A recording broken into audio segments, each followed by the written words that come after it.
Good morning. How's everybody this morning?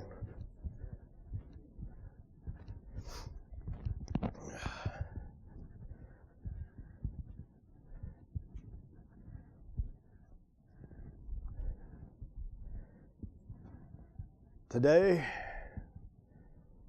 is an uncomfortable day. How you turn mourning into loss, or loss, mourning, how can you turn it into joy? It's a hard subject. You know, you don't have to raise your hands, but how many, I will on some of these, how many of you have been here hurt by somebody's words? How many of you have been here hurt by somebody's passing? How many of you have been hurt by someone at a church service that really made you think of why you were even there? Those are hurts. Those are things that take away your joy. They're the things that take away from you from being closer to God.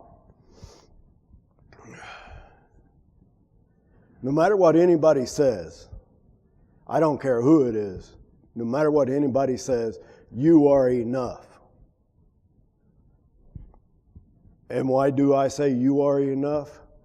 Because our Father in heaven let His Son die for you and me so that we could choose to take that opportunity to be with Him when we pass from this world.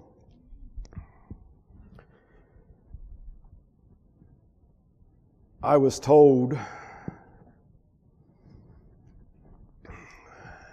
to be uncomfortable today. For those of you who really know me, know that dress shoes, a tie, nice pants, they're not me. I'm not comfortable in this. And I'm definitely not comfortable in these dress shoes because they really cut into my ankles. And the reason why I was told to wear this today was to let you know it's okay to be uncomfortable, but there are some things that will help you with the uncomfortableness.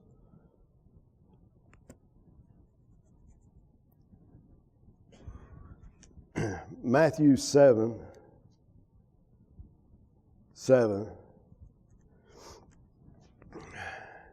Ask, and it shall be given unto you. Seek, and you shall find. Knock, and it shall be opened unto you. When we're hurting, when someone's hurt us, that's one of the hardest things to do, is to seek God and ask God the hard questions. Like, why did this happen? Why did this person do this? Or why was this said? Those are hard. But He will answer. We just have to seek. We have to knock.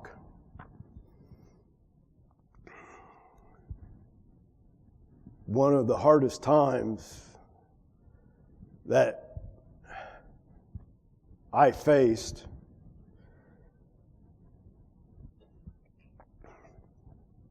was when our grandson passed away.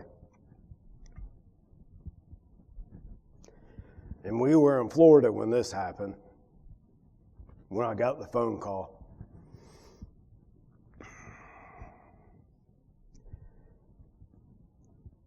And I was given this verse.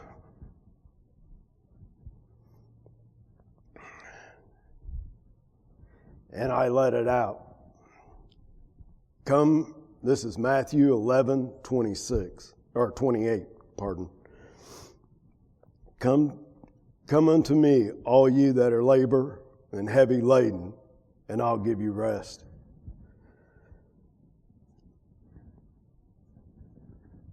those few hours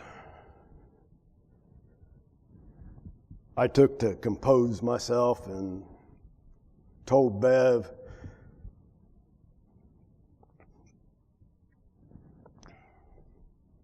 it was hard, but I let it out to God how I was feeling.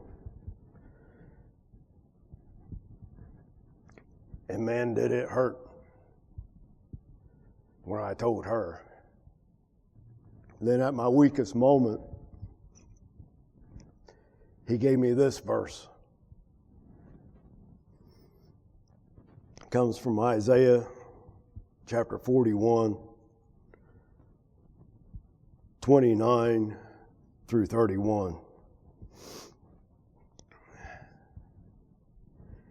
He giveth power to the faint, and to them that have no might, he increaseth their strength. Even the youth shall faint and be weary, and the young men shall utterly fall. But they that wait upon the Lord shall renew their strength. They shall mount up on wings as eagles, and they shall run and not be weary, and they shall walk and not faint. That was a very hard time for me. This verse got me through that hard time. And then as I struggled with my calling,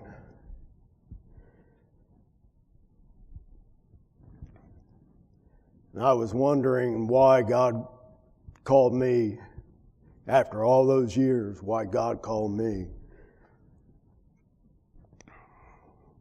He made sure that this verse was impressed upon my heart, mind, and soul. For I, the Lord thy God, will hold you up in thy right hand and say unto thee, fear not, I will help thee. That gave me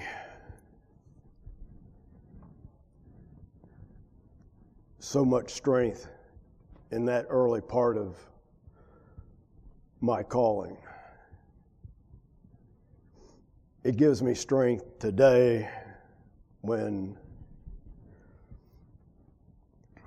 I feel weak, when I feel unworthy, when I feel like I'm less than.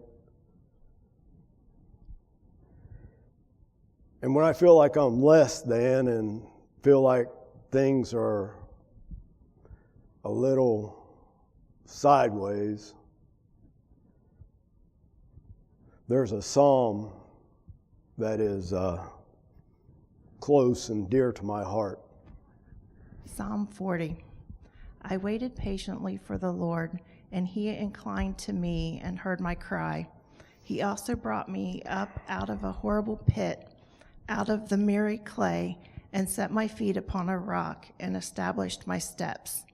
He has put a new song in my mouth, praise to our God. Many will see it and fear and will trust in the Lord. Blessed is that man who makes the Lord his trust and does not respect the proud, nor such as turn aside to lies. Many, O Lord my God, are your wonderful works which you have done, and your thoughts towards us cannot be recounted to you in order. If I would declare and speak of them, they are more than can be numbered. Sacrifice and offering you did not desire. My ears you have opened. Burnt offering and sin offering you did not require. Then I said, behold, I come, and the scroll of the book is written of me. I delight to do your will, O my God, and your law is within my heart. I have proclaimed the good news of righteousness in the great assembly. Indeed, I do not restrain my lips, O Lord. You yourself know. I have not hidden your righteousness within my heart. I have declared your faithfulness and your salvation. I have not concealed your loving kindness and your truth from the great assembly. Do not withhold your tender mercies from me, O Lord. Let your loving kindness and your truth continually preserve me, for innumerable evils have surrounded me. My iniquities have overtaken me, so that I am not able to look up. They are more than the hairs of my head. Therefore my heart fails me.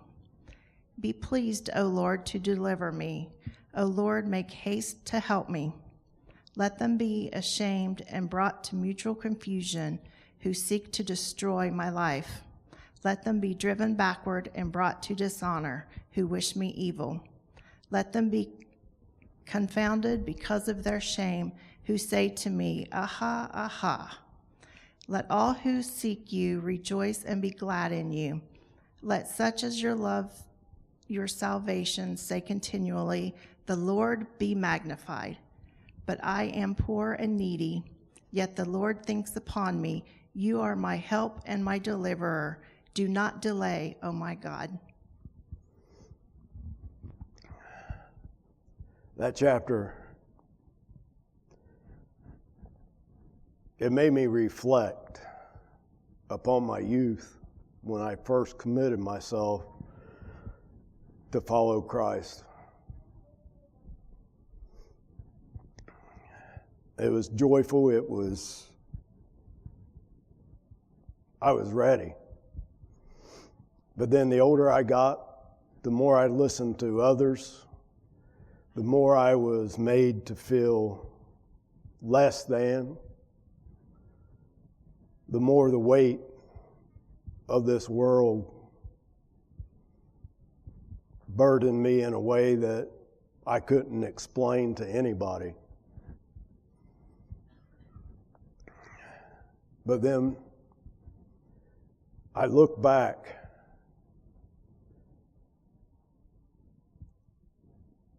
and then I seen where God actually carried me and got me through whatever trial, whatever the words were said that hurt me to the point to where I felt less than. It got me to that point to where I looked back and I seen God carrying me, and He actually set me down and He blessed me. Not because I was worthy, because I was seeking Him. And that's hard to do when you're hurting so bad that you can't see straight sometimes.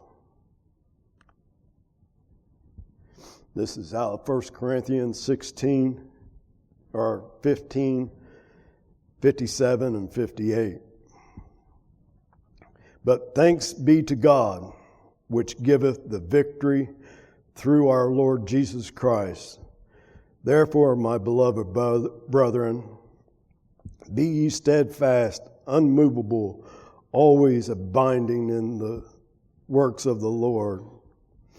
For as much as ye know that your labor will not be in vain in the Lord. Sometimes we get overwhelmed with the hardness of this world. Sometimes we forget just how precious we are to Him.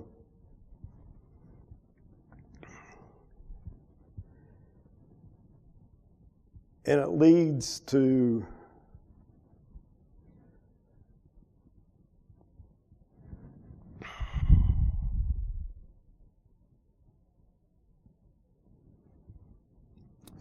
a place that we don't want to go, we don't want to be.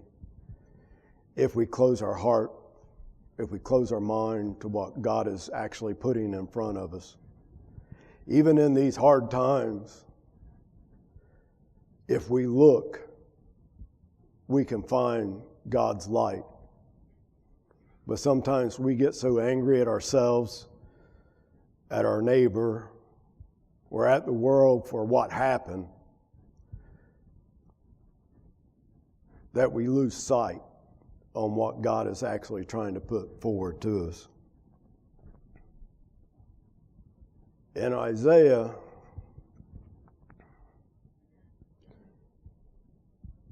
57, verse 1, this verse never helped me right away, and I'll get more into it here in a minute. The righteous perish, and no man layeth it to heart.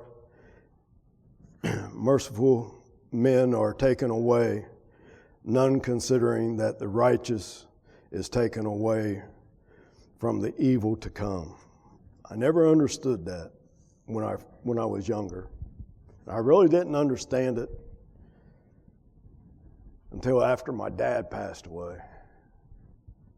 And I really didn't understand it then. Then my mom passed away.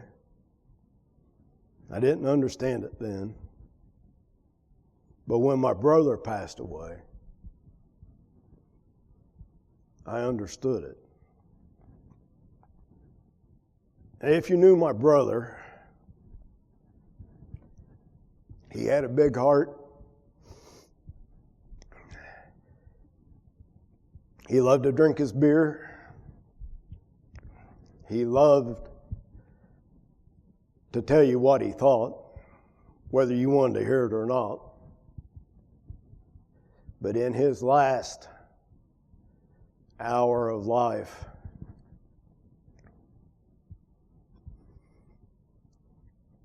my brother changed.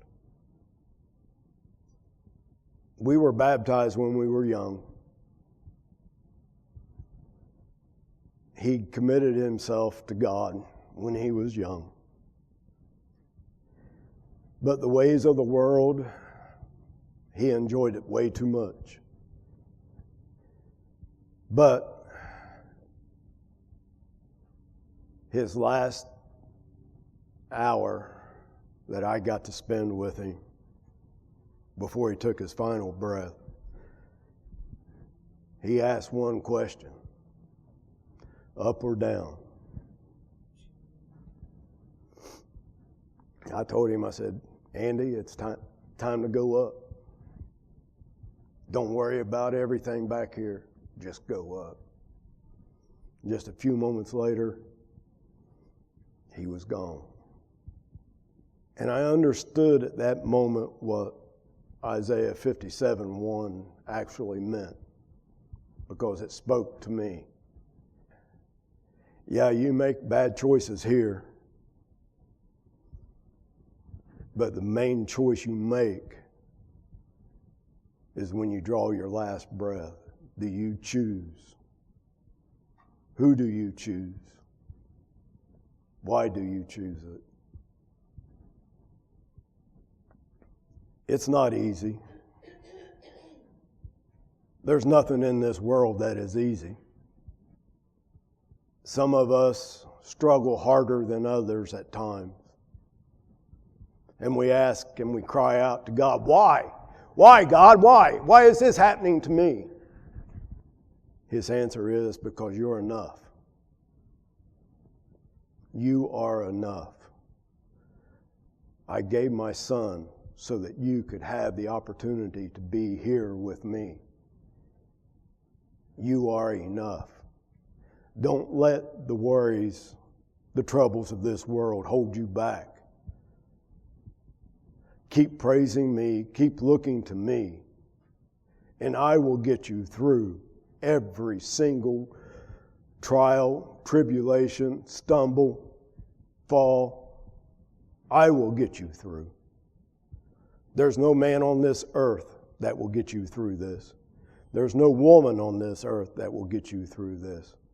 The only thing that will get you through this world is that you count on the one who loves you so much that I let my son die for you. That's who you count on. It's not easy. For any young person here, this world is not easy. And it's gotten worse since I was a teenager to the teenagers today. I wouldn't want to be a teenager today. There's no way. Yeah. So no matter what you are going through, no matter how somebody makes you feel, know that your Heavenly Father loves you so much that He let His Son die so that you can have that opportunity to be with Him for the end of times. Today, you are blessed because we have the communion table here for you today to renew your covenant with the Father. And if you're hurting and you need prayer, we have the prayer chairs that you can go to and ask for any prayer, for anything, no matter what it is. If you stumbled your toe and you're hurting, go to the prayer chair and ask for prayer. Ask for healing. Ask for guidance. That's what God is asking us to do today. He's asking this every day to us. Come to me. You don't have to do this by yourself. Come to me. He will guide people to be with you. He will guide people to help you through this. But it's you. You have to make that choice. You are enough. But your enough has to be vulnerable enough to say, Father, I cannot do this alone. I need you. And then you got to go a step further. Not only do I need you, I want you. I want you in my life. I want you to carry me through this. I want you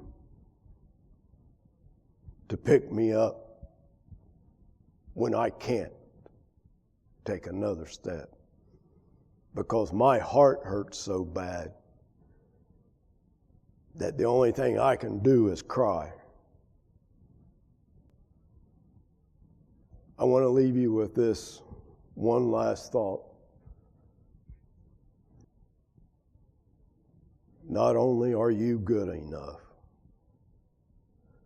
you are meant to be here for a reason.